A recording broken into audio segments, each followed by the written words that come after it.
next recognition is for the Direct Instruction Hall of Fame.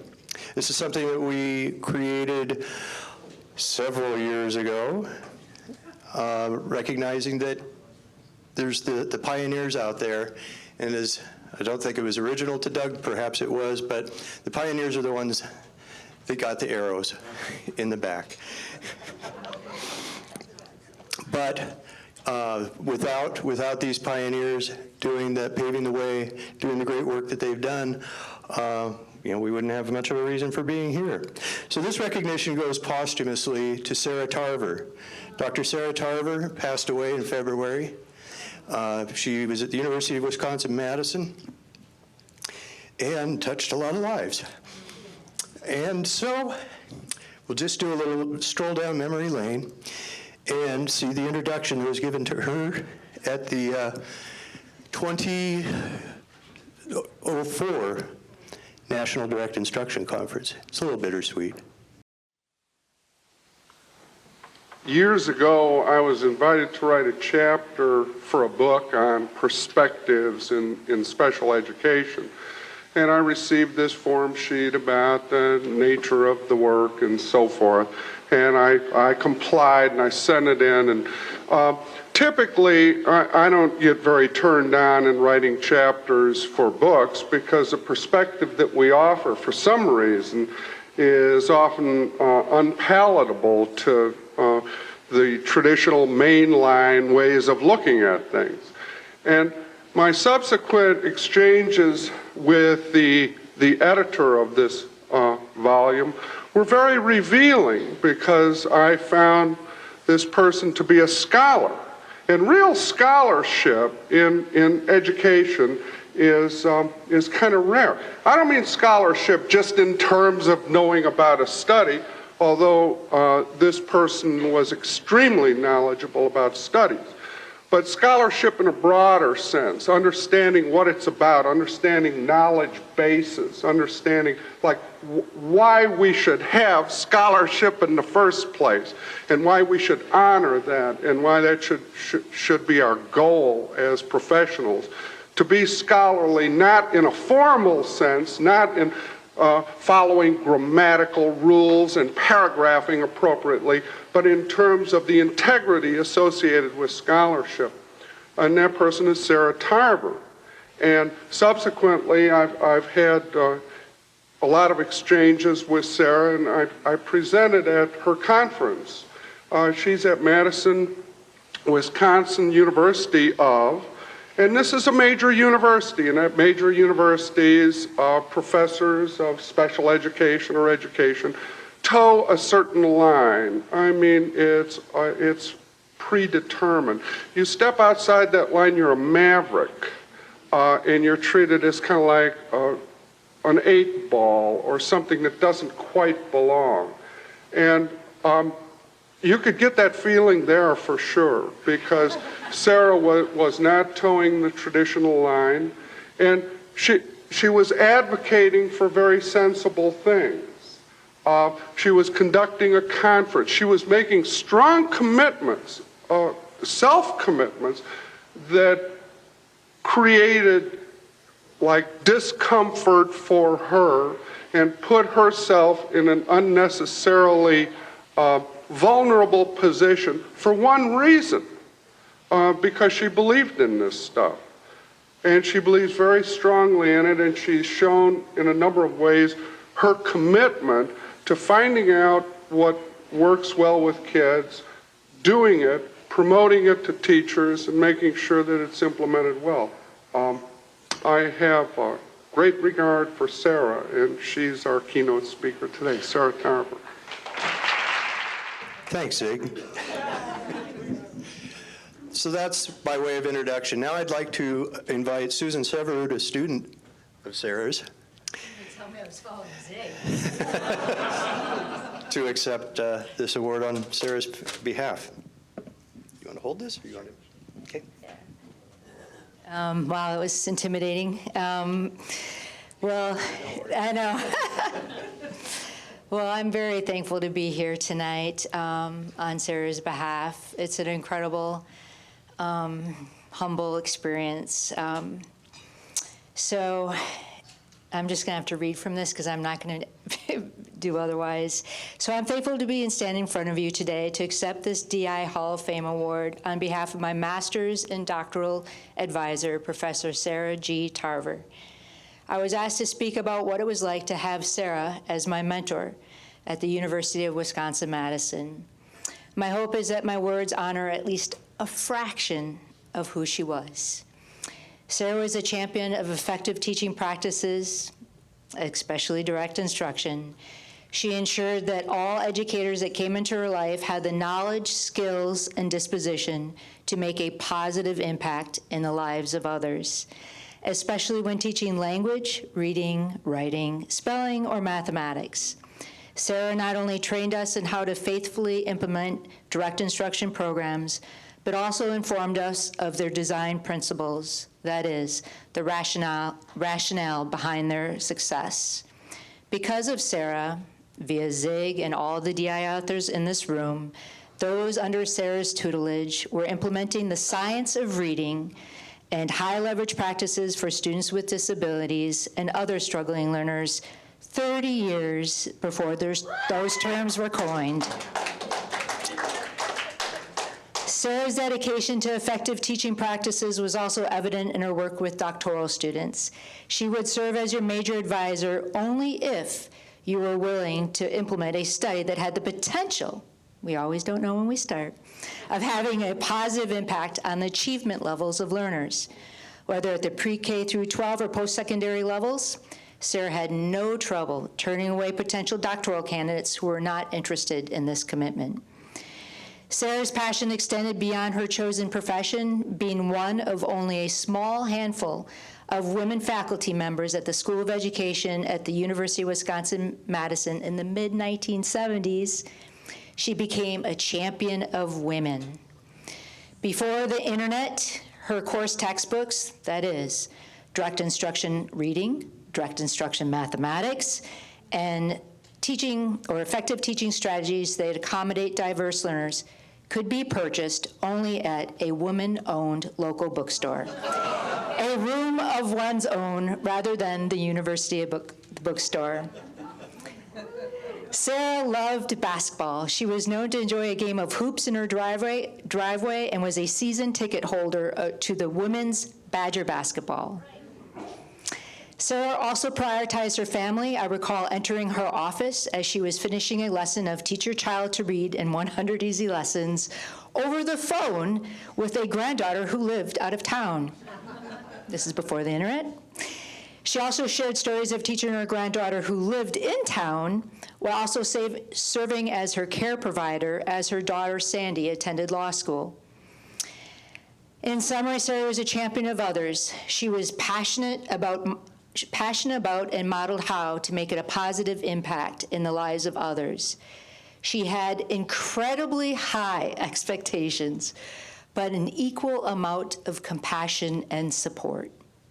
I and numerous others are grateful that the little girl who taught school and her front porch in rural Louisiana pursued her dream of becoming a teacher, sought out effective teaching practices, found DI, and became the remarkable leader and mentor that she was.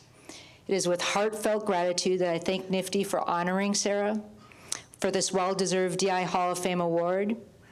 And Sara, rest in peace. Although you are no longer with us, your legacy will continue through all those lives that you have touched and the lives that will be touched in the future. Thank you.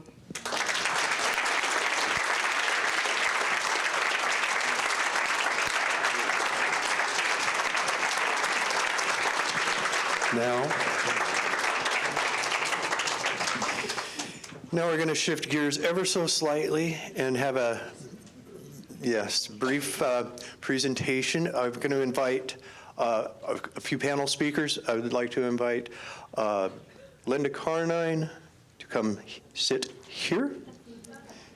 Or if you just want to, and then we would have Jerry Silbert. I thought you were going to go first. You said you wanted to go first. Okay, we'll do this. And Jeff Colvin, and then finally Doug Carnine. Go ahead. Thank you very much. I'm very honored to be here in a room of titans and all the interest. Oh, not a brown bag. Oh, well. But he brings a lot of brown bags with food in them. Anyway, if you know.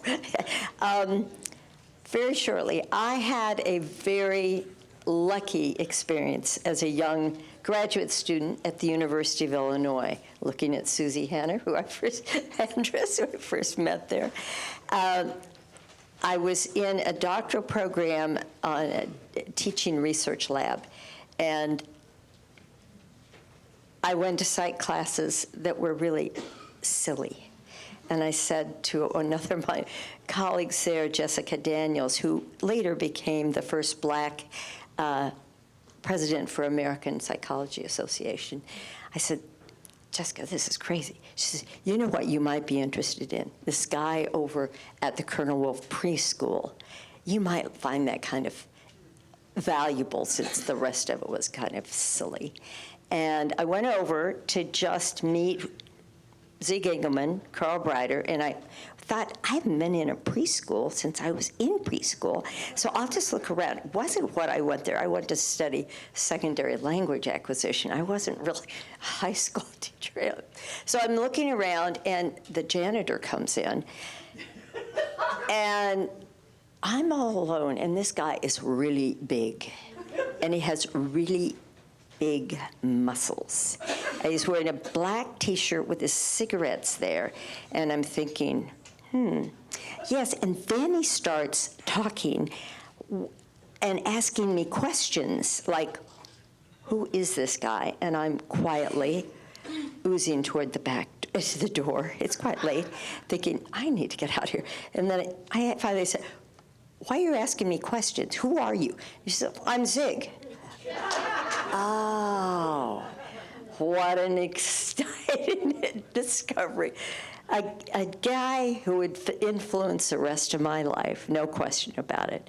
I did my dissertation years later and found that Zig in the 60s had identified all the critical elements of reading, the science of reading, that were verified by the National Reading Panel many years later. He'd done them all, phonemic awareness. Nobody even knew about phonemic awareness. That was something we started out with, the phonics, the fluency, the vocabulary. Everything was there. He had it, he understood it, and he did it efficiently. And he got data and evidence that it worked.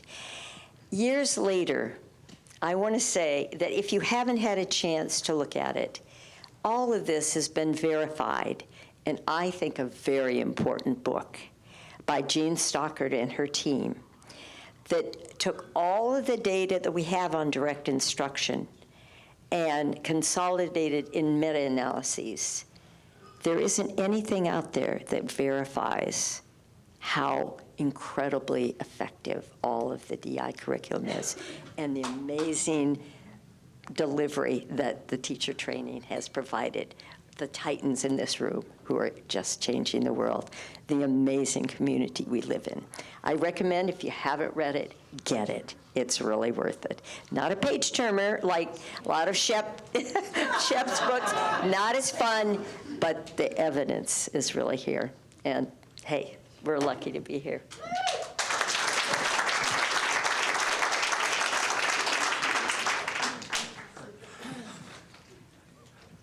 Part of my activities in the 1990s was to visit community groups that wanted to improve the education of poor kids in their communities. At first, I wanted just to present general ideas about reading instruction, but they had heard about Wesley School in Houston, Texas, and they said, and when they went to the school districts would say, no, if it's so good, how come nobody uses it? So we went down to Houston, and we got to see a school in which there were 10 kindergarten classes, and every kid could read. And then over the years, we went to Baltimore, we went to Columbus, Ohio. We got to see schools that worked, and in spite of all the stuff that was against DI, people who went to those schools, the community people, came back and DI got started. But it was because of schools that really produced well. And now it's so good to hear about Baltimore and other places that are doing it. And I think now, with the work Doug's doing, and with that podcast, Sold the Story, and there are openings again to get DI in, and do a great job, doing a great job. Those good schools, when we bring people there, they have such an influence. You know. So I'm going to pass it on to Jeff now. That's my one statement.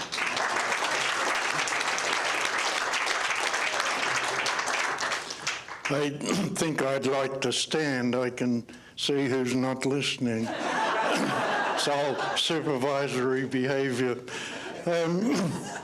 I hope you can understand me. I've been talking to some Australians, and I've had a refresher course. I was born and raised there, of course.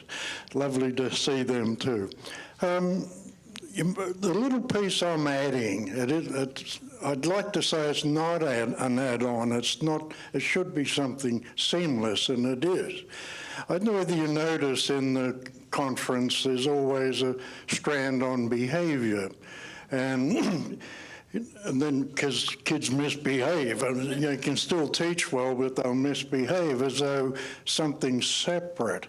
Now, back in the 1980s, the late 80s, 3 of us wrote a grant because we were concerned with the number of suspensions and expulsions around the country.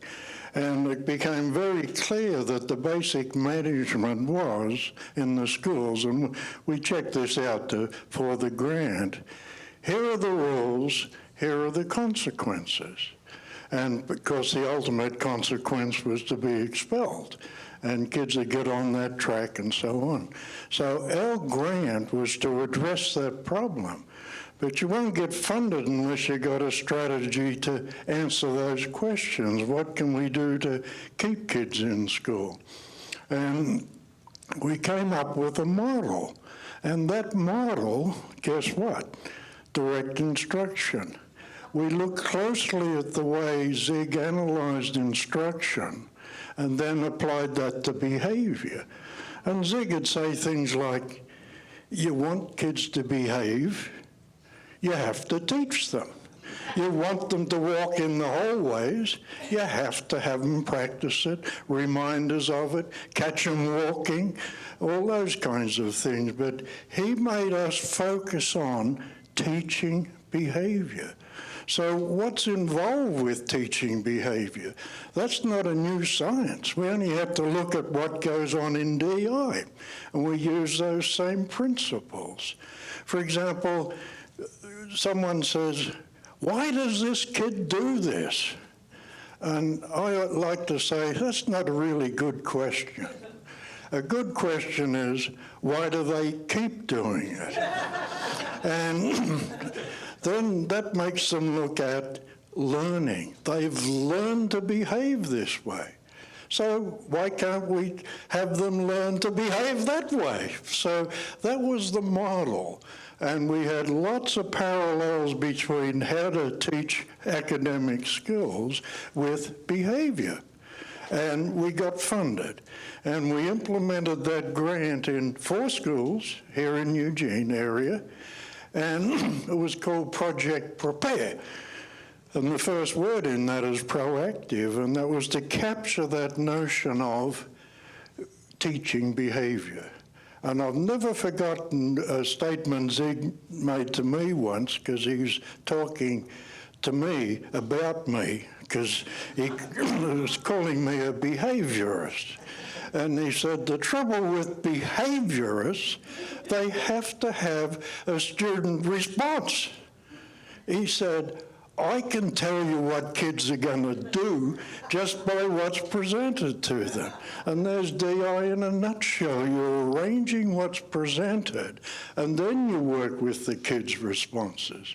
but behaviorists work with the responses. So I had to change my MO just to maintain a friendship. But that grant was for 5 years, and since then, there's been several iterations of it. It became EBS and PBS. You have to keep changing the name, otherwise you won't get the funding. So it's got to look new, but really it was the same model carried through. And right now, in the United States, the whole 50 states have some aspect of PBIS, which again is based on DI, how to approach behavior. So 50 states, I got the numbers here, I just got it last week, in 2,500 schools, 25,000 schools, right? And 35 countries. So it went from 4 schools to that size.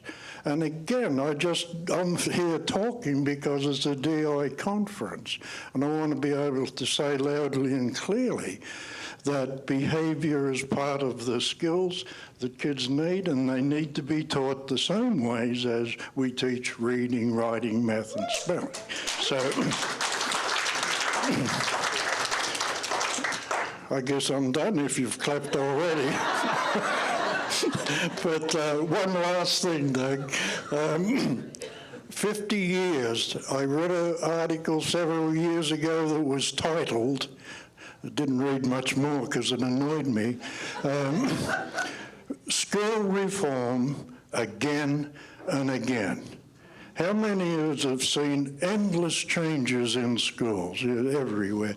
But here we are celebrating 50 years of DI. It's changed a bit, but the substance hasn't changed. Isn't it comforting to have something that's stable? And why is it stable? Because it works. So thank you for being here.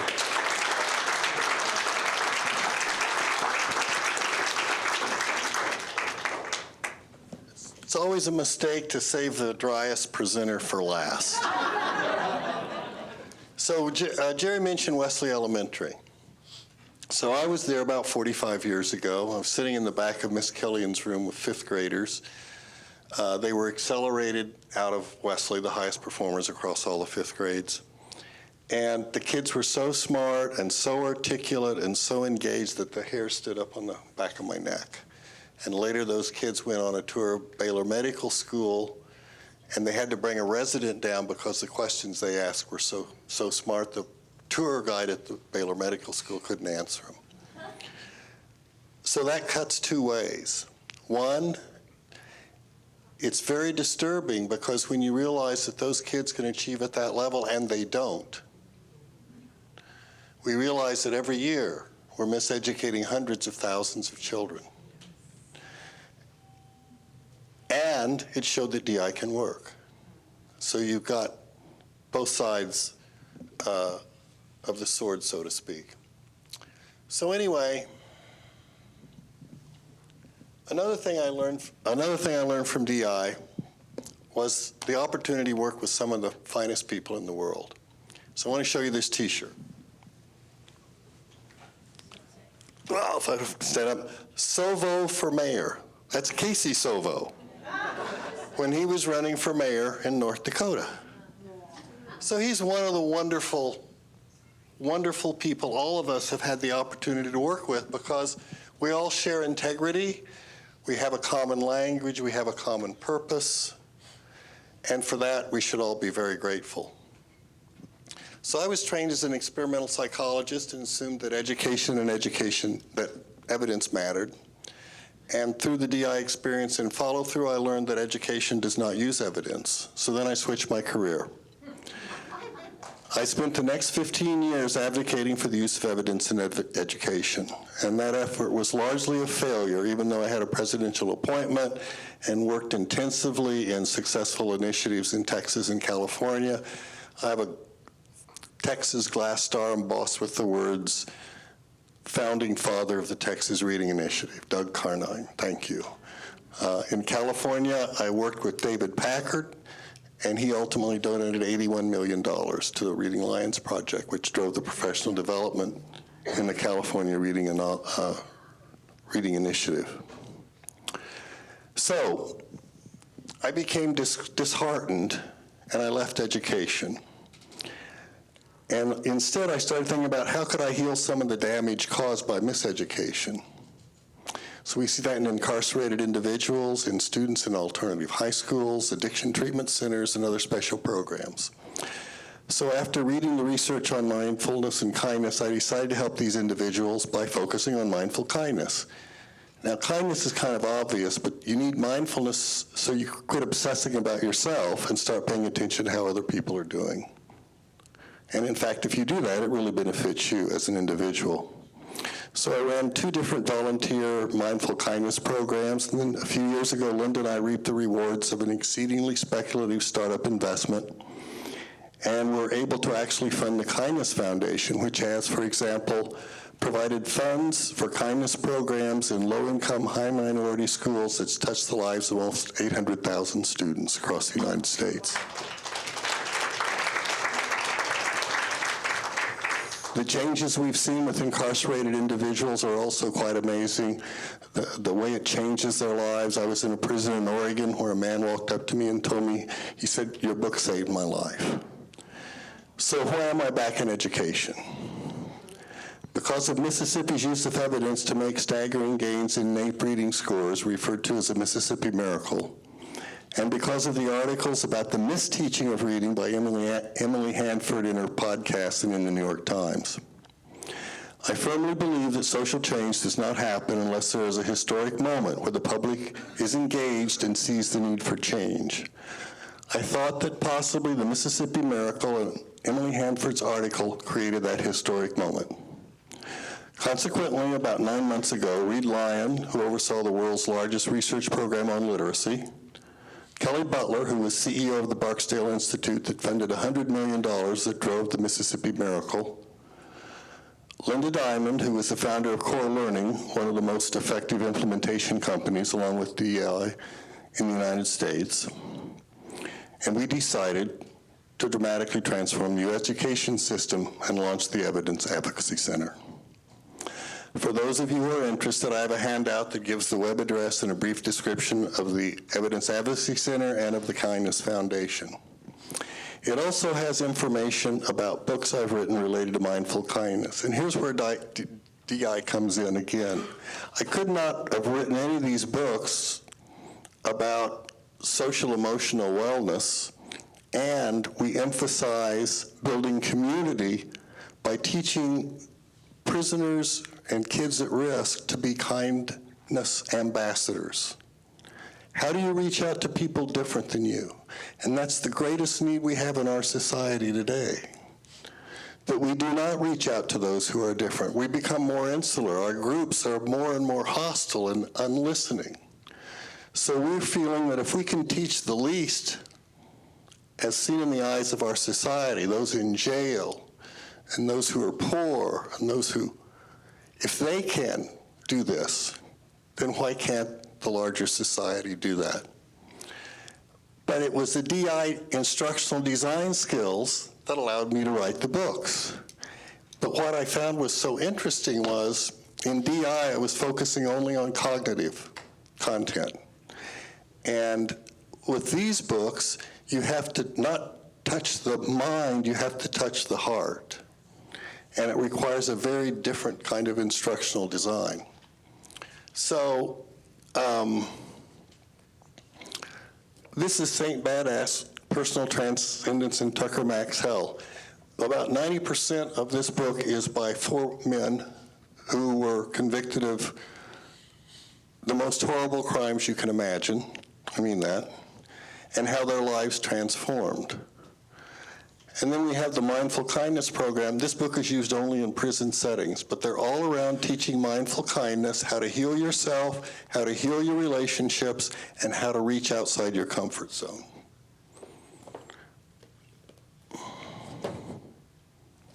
Lasting Happiness, a guide for teens and young adults, is teaching these skills to younger people. And then we also have an adult version, How Love Wins.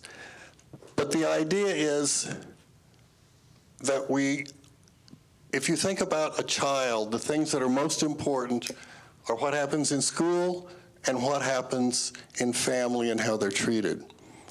And one of the beauties of direct instruction is it inspires and empowers teachers to bring about success that warms the heart of the child and of the teacher.